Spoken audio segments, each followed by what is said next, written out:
Hey y'all, this is JR, one half of the R&B representative. Shout out to my sister Naturally Elise, and this is the 28th episode of JR's Motown Life. Now, the song that I will be discussing on this episode is The Temptations, The Way You Do, The Things You Do. Well, you could have been anything that you wanted to, but I could tell the way you do the things you do, the things you do, the way you do the things you do. Okay, I can sing it all day.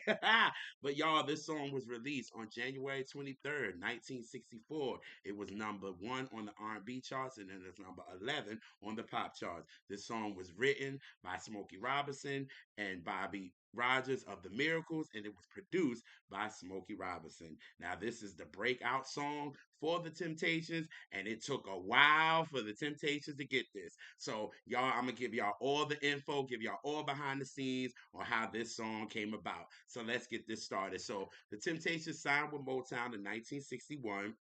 The first song that they released on the label was "Oh Mother of Mine," which was produced by William Mickey Stevenson, and it didn't go anywhere. You know what I mean? It didn't do anything. So Barry Gordy started writing songs for them, and the songs were what was it? Check Yourself, Dream Come True, Paradise.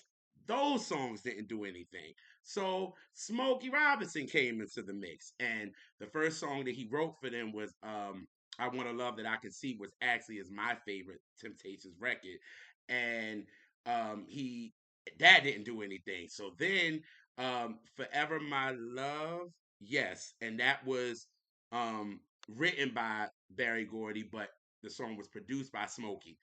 Didn't go anywhere either. So by this time, they are calling them the Hit List Temptations. Y'all knew they was calling Diana and them the No Hit Supremes. They was calling them the Hit List Temptations. So Barry finally was like, you know what? He got all the writers together and say, we need to get a hit for the Temptations. We gotta write them a hit. So Smokey and the Miracles and they were on the Motown Review around this time. So they're on tour, and they got some long rides ahead of them. So they doing a lot of things, creating and things like that. So one day they're on the bus, and I guess Smokey starts this lyric, and he said, "You got a smile so bright, you could have been a handle." And then Bobby comes back and kind of goes in, "I'm holding you so tight, you could have been a handle." So this is a joke between them two. But then they realize, wait a minute, we might have got something. So they start writing the song, and they finished it while they was on tour. They brought it back to Motown. But in that time, Barry had a song that he wrote. So, everybody's listening to Barry's song and everybody's listening to Smokey and Bobby's song. And everybody's telling Barry, your song? Nah. Smokey and them got a great song right there. So Barry was like, "Well, let me put my song up. Y'all go cut that record on the Temps." So Smokey lets the Temps hear it. They love it. They think, they like, what? It's very funny. It's kind of, corny, but we like it. You know what I mean? And I think Otis said that he loved the harmony of it all. But the thing about it is that Smokey actually was inspired by the Impressions "It's All Right" around this time, and it's all over the radio. And Smokey knew that the Temps can give him the harmonies of that record. So if y'all go listen to "It's All Right" and the way you do the things you do, it's very similar as far as the harmonies because Smokey was inspired by that song. You know what I mean? So they cut the record, but fun fact. So this is when David Ruffin enters the group because the old member Elbridge uh Albright Bryant was actually a part of the group, and then they fired him.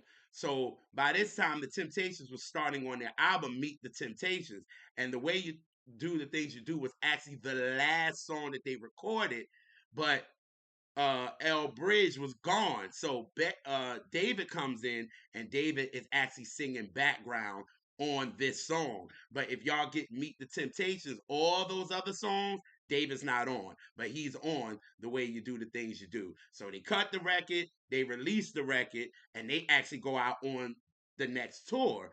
the Motown Review, and they go on it.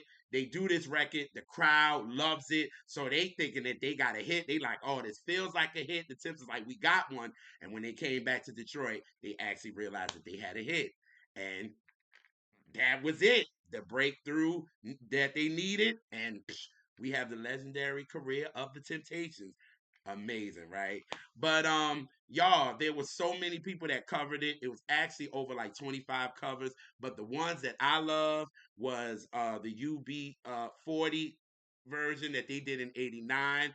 I love the Little Richard version that he did in 71, and I love Betty Everett and Jerry Butler's 1964 version. They actually did it maybe about 3 weeks after the Temps released theirs. So it's so many others, but this is the song that did it for the Temps, and I'm so happy for that because I love this song and I just love the choreography. Thanks to the late Paul Williams, that he used to eat this choreography, y'all. But y'all, that's kind of the background of the way you do the things you do. Hopefully you enjoyed it, and I will see you guys on the next episode of JR's Motown Life.